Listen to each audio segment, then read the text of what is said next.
Richard Nonas. Bonjour, je suis Michel Dejoie de Classic Boat. Bonjour monsieur.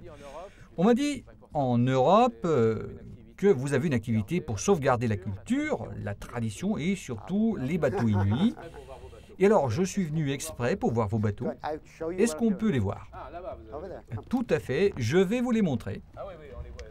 Ah, là-bas, vous avez vos bateaux.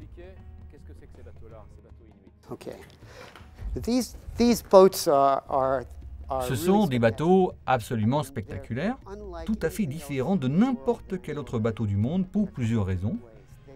Tout d'abord, parce qu'ils étaient faits pour se modeler autour de la personne.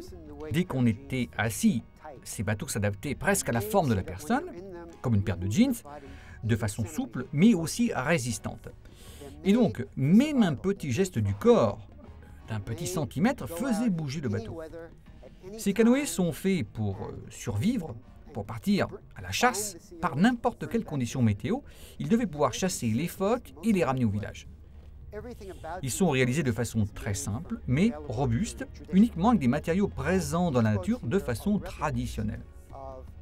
Ce sont les répliques de bateaux uniques, faits pour naviguer dans un certain endroit et par certaines conditions météo. Et là-haut, il y a la réplique du plus ancien bateau que j'ai jamais trouvé, mais on en reparlera tout à l'heure. Il a été ramené ici par des baleiniers hollandais vers la fin du XVIe siècle. Et donc cela nous montre quel genre de bateau ils utilisaient au Groenland à cette époque-là.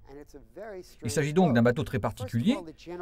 Tout d'abord, de par sa construction générale, c'est comme de la peau qui tend les couples. Et c'est exactement ça, parce qu'ils sont construits comme le corps humain. Les couples sont les os, dans ce cas en bois, et les deux côtés du bateau sont la peau. Les couples sont réalisés avec de petits morceaux de bois qui ne sont ni collés, ni vissés, ni cloués, mais qui sont tendus, liés ensemble avec quelques petites chevilles de fixation ici et là. La structure est donc très souple.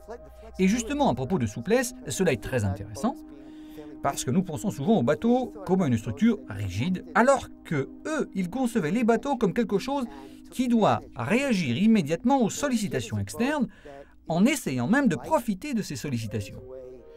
Il s'agit en tout cas d'un bateau très léger, qui ne pèse qu'une quinzaine de kilos, pas plus, c'est très peu.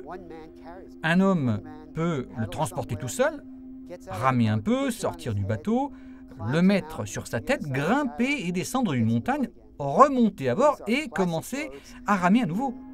Ce sont des bateaux classiques, pas dans le sens de yacht classique, mais dans celui de bateaux de travail. Ce ne sont que des bateaux de travail faits pour bosser, un travail duquel dépendait la survie de ces gens.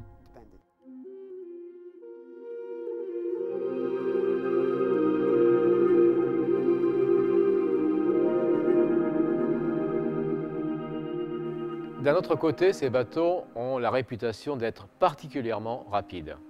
Ah, ça aussi, c'est très intéressant. Comme je l'ai déjà dit, ce sont des bateaux de travail. Les conditions étaient différentes dans chaque zone où les Inuits habitaient.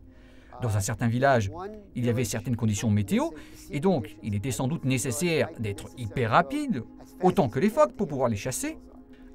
Ailleurs, et ça c'est vraiment génial, la priorité c'était le silence, parce que c'était des chasseurs. Et donc certains bateaux étaient faits pour être silencieux, plutôt que rapides, en essayant de trouver le juste compromis entre ces deux aspects. Bien évidemment, les bateaux étaient vraiment rapides. Le capitaine Cook, qui navigua longtemps le long des côtes de l'Alaska, même dans des régions un peu internes, raconta avoir vu de nombreux bateaux du genre.